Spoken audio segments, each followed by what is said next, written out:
Hello বন্ধুরা, কেমন আছো তোমরা সবাই? আশা করছি সবাই খুব ভালো আছো, আমিও খুব ভালো আছি। তো চলে এসেছি নতুন আরেকটা ভিডিও নিয়ে। Welcome back to my channel Pinky simple lifestyle. আর আজ হচ্ছে কিন্তু শনিবার। তো আজকে সন্ধ্যার থেকেই কিন্তু ভিডিওটা শুরু করলাম। সকাল থেকে ভিডিও করিনি, আর সন্ধ্যায় কিন্তু অনেকক্ষণ পরেই ভিডিওটা শুরু করেছি, কারণ সন্ধ্যাবেলা থেকে কিন্তু বাবাইকে নিয়ে পড়াতে বসিয়েছি। যেহেতু বাবাইয়ের এখন এক্সাম চলছে, ওর দিকে একটুখানি বেশি টাইম দিতে হচ্ছে। আর সকালবেলা বুঝতেই পারো, সংসারের সমস্ত কাজ একা হাতে সামলে নিজের লাইফ করে তো সকালবেলা করে না আর একদম আমি ভিডিও শুরু করতে পারছি না। তো যেহেতু সন্ধ্যাবেলা একটুখানি ফাঁকা টাইম ছিল, তো ভাবলাম এখন থেকে ভিডিওটা শুরু করি। আর দেখতেই পাচ্ছ রান্নাঘরে টুকটাক কাজ করছি আমি। তোর পাপা কিন্তু ডিউটি থেকে চলেও এসেছে, আর ডিউটি থেকে কিন্তু চিকেন নিয়ে এসেছে।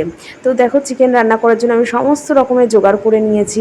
পেঁয়াজ কেটে নিয়েছি, আদা রসুন পেস্ট করে নিলাম, টমেটো কেটে নিয়েছি, আলু কেটে নিয়েছি, আর এদিকে চিকেন কিন্তু ম্যারিনেট করার জন্য সব মশলাও নিয়ে নিয়েছি।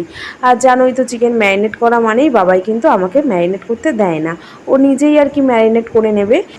আমি কিন্তু সব কিছুই রেডি করে দিয়েছি। চিকেনের মধ্যে যেগুলো বেসিক মশলা থাকে, টক দই, জিরে গুঁড়ো, হলুদ গুঁড়ো, ধনে গুঁড়ো, একটু লঙ্কার গুঁড়ো, আদা রসুনের পেস্ট, সব কিছু আমি দিয়ে দিয়েছি। আরও সেটা চামচ থেকে মাখছে।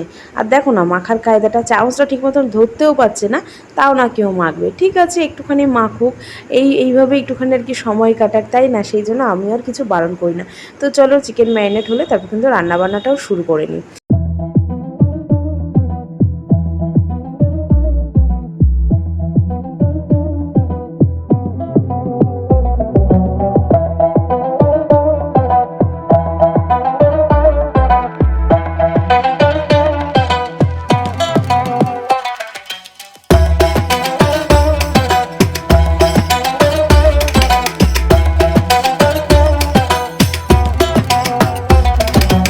আর আমার কিন্তু দুপুরে রান্নাবান্না অনেক কিছুই রয়েছে, তাও চিকেন নিয়ে এসেছে।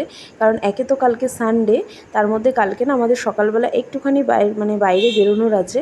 তো সেই জন্য বাইরে বেরিয়ে তারপরে ঘরে এসে কখন রান্নাবান্না করব, সেটা একটুখানি চাপের হয়ে যাবে। সেই জন্য আজকে একবারে চিকেনটা নিয়ে আসলো।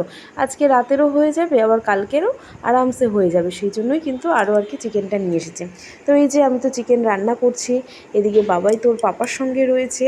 তো চলো, তোমাদেরকে একটুখানি চিকেন কষার কালারটাও তোমাদেরকে একটুখানি দেখিয়ে দিই। তো এই হচ্ছে, দেখো, চিকেন কষার ফাইনাল লুকটা। একদম কষা কষা করে নিয়েছি। এরপরে জাস্ট শুধু একটুখানি ঝোল দিয়ে ফুটিয়ে নেব, তাহলেই হবে। খুব বেশি একটা ঝোল দেবো না, যেহেতু আমাদের তরকারি রয়েছে সেই কারণে। তো ফাইনাল দেখো, রান্নাবান্না সব কিছু হয়ে গেছে। এখানে ভাত রয়েছে, দুপুরে এই যে পাঁচমিশালি একটা সবজি করেছিলাম, আর সয়াবিন আলুর তরকারি করেছিলাম, তো সেগুলোও রয়েছে। আর চিকেনটা তো রয়েছে। আর এই দেখো, একটুখানি স্যালাডও কেটে নিয়েছি। আর এই হচ্ছে কিন্তু চিকেনের ফাইনাল লুকটা।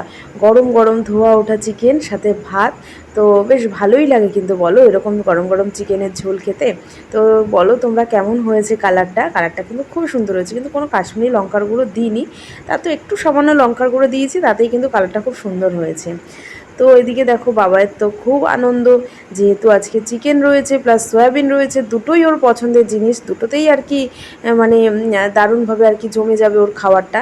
সেই জন্য ওর আনন্দ আর কি ধরছে না, ভাবছে একবার সয়াবিনও খাবো আবার চিকেনও খাবো। এই আর কি, বুঝতে পারলে তো, ও মানে সয়াবিন, চিকেন, ডিম এগুলো খেতে এতটাই পছন্দ করে। আর একদম সবজি খেতে চায় না, জানো না, কোনো সবজিই খেতে চায় না। তাও আর কি এই বলে টলে এদিক সেদিক করে একটুখানি সবজিটাও খাইয়ে দিই। সবজিটাও তো খাওয়ার দরকার আছে, তাই না বলো? কিন্তু বাচ্চারা তো আর সেটা বোঝে না যে না, সবজি খেতে হয়, একটু বুঝিয়ে শুনিয়ে খাওয়াতে হয়। তো চলো, আমরা তিনজনে মিলে একসঙ্গে বসে খাবার দাবারটা খেয়ে নিই, তারপরে তোমাদের সঙ্গে আবার কথা হচ্ছে।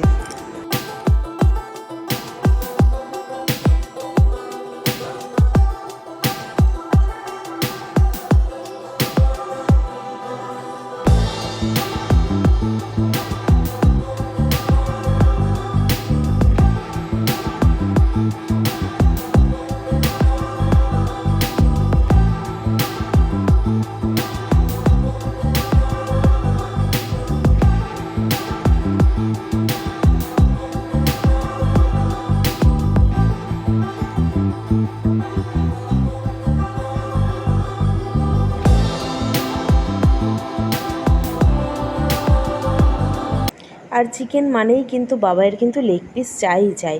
ওর জন্য আমাদের দুটো লেগ পিস একদম ধরা বাঁধা থাকেই থাকে। মানে চিকেন যখনই আনা হয় না কেন ওর জন্য লেগ পিস ধরা বাঁধা থাকেই। আর কি বলো তো, তোমাদেরকে সবসময় বলি যে বাবাই কিন্তু সব কাজই এখন নিজে হাতে করে, ওকে খুব একটা কোনো কিছু করে দিতে হয় না। ওই একটু একটু তো করতেই হয় বলো, এখনও যেহেতু ছোট আছে। তো দেখো এখনও ও কিন্তু নিজে হাতেই খায়। শুধু কি বলো তো, ওকে একটু জাস্ট মেখে দিতে হয়, আর কিছুই না। একটু মেখে সুন্দর করে গুছিয়ে দিলে ও কিন্তু নিজে হাতেই সবটা খেয়ে নেয়। তো বাবাইকে খেতে দিয়ে ওর পাপাকে খেতে দিয়ে দেখো আমিও কিন্তু নিজের ভাতটা নিয়ে নিচ্ছি। তো আমাদের রাতের বেলা জেনারেলি ভাতটাই বেশি খাওয়া হয়, যেহেতু ওর পাপা না রুটি খেতে খুব একটা পছন্দ করে না। তবে হ্যাঁ, যে খায় না সেটা বলবো না, খায়, সবই খেয়ে নেয়, মাঝে সাঝে করি তখন খেয়ে নেয়, কিন্তু ভাতটাই বেশি পছন্দ করে। আর আমার কি বলো তো, একবারে রান্না করে রেখে দিত, একবারে রান্নাটাও হয়ে যায়। আর রাতের বেলা না সত্যি কথা বলতে রান্না করতেও ইচ্ছা করে না। হ্যাঁ, মাঝে সাঝে তো ঠিক আছে, যেরকম আজকে সন্ধ্যাবেলায় রান্না করলাম সেরকম এক একদিন করে রাখি, কিন্তু রোজ রাতের বেলা আর কি রান্না করতে ইচ্ছা করে না। এদিকে বাবাইকে সন্ধ্যাবেলা থেকে পড়াতে হয়, তারপরে উঠে যদি আবার রান্না বান্নার ওদিকে যায় না, ওর পড়ায় আর কি ডিস্টার্ব হয়ে যায়। সেই জন্য চেষ্টা করি আমি যে না একবারেই রান্নাটা করে রাখার। আর আমরা তো মানুষ মতো 3 জন বলো, তো সেই জন্য আর কি একসঙ্গেই রান্নাবান্না করে রাখি। তো চলো আমরা সবাই একসঙ্গে মিলে খাওয়া দাওয়াটা সেরে নিই এবার। তো খাওয়া দাওয়া হয়ে গেছে, খাওয়া দাওয়ার পরে দেখো আমি এখন বাসন ধুতে চলে এসেছি। তো আমি কিন্তু প্রত্যেক দিনই কিন্তু রাতের বাসন রাতেই মেজে রাখার চেষ্টা করি, কারণ এঁঠো বাসন সকালে উঠে না মাজতে একদমই ভালো লাগে না, আর সেটা রাখাটাও আমার মনে হয় মানে ঠিক না।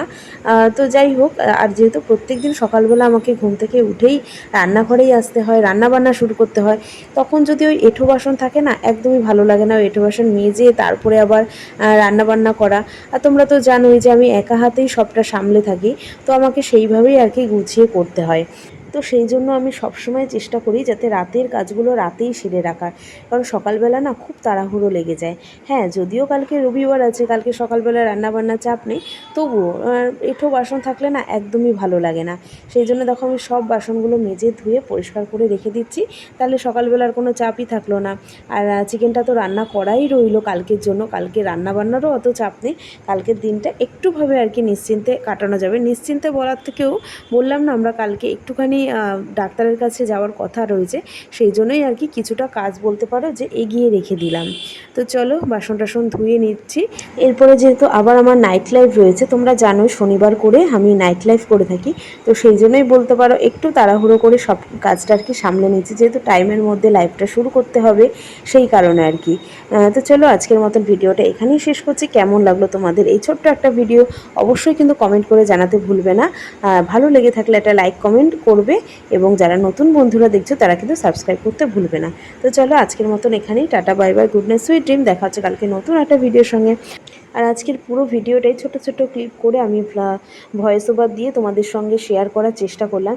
কেমন লাগলো আমার এই ভিডিওটা অবশ্যই কিন্তু তোমরা কমেন্ট করে জানাতে কিন্তু ভুলবে না। তো চলো আজকের মতন এখানেই tata, bye bye, good night, sweet dream.